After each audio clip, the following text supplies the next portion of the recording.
छोटे से कस्बे में समीर नाम का एक लड़का ना था।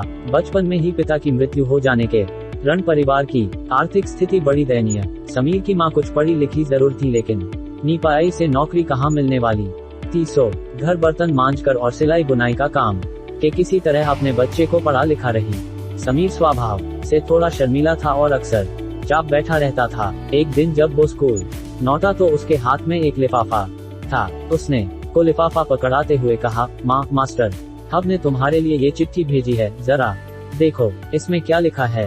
माँ ने मन ही मन चिट्ठी और मुस्कुरा कर बोली, बेटा इसमें लिखा कि आपका बेटा काफी होशियार है। इस स्कूल बाकी बच्चों की तुलना में इसका दिमाग बहुत है और हमारे पास इसे पढ़ाने लायक शिक्षक हैं, इसलिए कल आप इसे किसी और स्कूल भेजें। यह बात सुनकर समीर को स्कूल न जा करने का डैक तो हुआ, पर साथ ही उसका मन अविश्वास से भर गया कि वो कुछ खास है और की बुद्धि तीव्र है। माँ ने उसका दाखिला एक या स्कूल में करा दिया। समय बीतने लगा। समीर खूब मेहनत से पाई कि आगे चलकर उसने सिविल सर्विसेज परीक्षा भी पास की और IAS फेसर बन गया। समीर की माँ अब बूढ़ी हो चुकी और कई दिनों से बीमार भी चल रही थी और दिन अचानक उनकी मृत्यु हो गई। समीर के ये बहुत बड़ा आघात था। वह बिलक बिलक रो पड़ा। उसे समझ नहीं आ रहा था कि अब अपनी माँ के बिना वो कैसे जिएगा।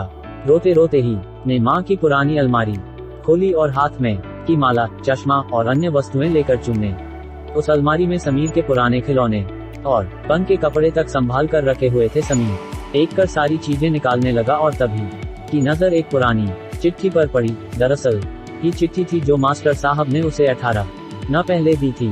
नम आंखों से समीर उसे पढ़ने की आदरणीय अभिभावक, आपको बताते हुए अफसोस हो रहा है कि आपका बेटा समीर में बेहद कमजोर है और खेल कूद में भी नहीं लेता है। जान पड़ता है कि उम्र के हिसाब समीर की बुद्धि विकसित नहीं हो पाई है।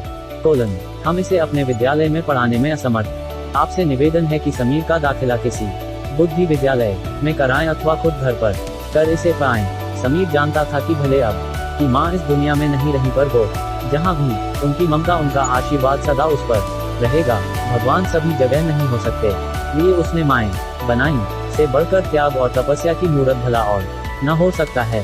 हम पढ़ लिख लें, बड़े होकर कब बन जाएं, इसके लिए वो चुपचाप ना जाने तनी कुर्बानियां देती है। अपनी जरूरतें मारकर रे शौक पूरा करती है। यहाँ तक की संतान बुरा व्यवहार करे तो भी माँ उसका भला ही सोचती है। मुझ माँ जैसा कोई नहीं हो सकता।